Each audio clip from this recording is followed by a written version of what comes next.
ভূমি ঠান্ডায় এখন কি উত্তাপ ছড়াচ্ছে বাংলাদেশে।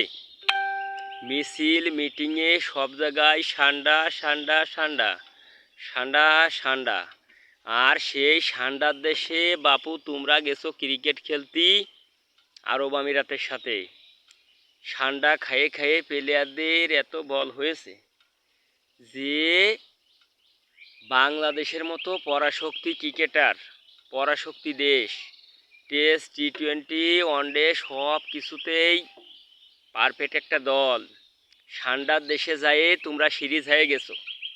তোমাদের এই সিরিজ হারার পিছনে সবচেয়ে বড় শক্তি হচ্ছে ঠান্ডা ঠান্ডা।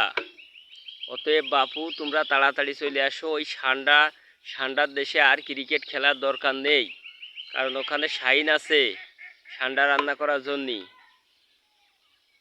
শাইন তার কপিলকে ঠান্ডা রান্না করে খাওয়ায়। অতএব সাবধান, ঠান্ডার দেশে ক্রিকেট খেললে একটু ভালোভাবে খেলতে হবে।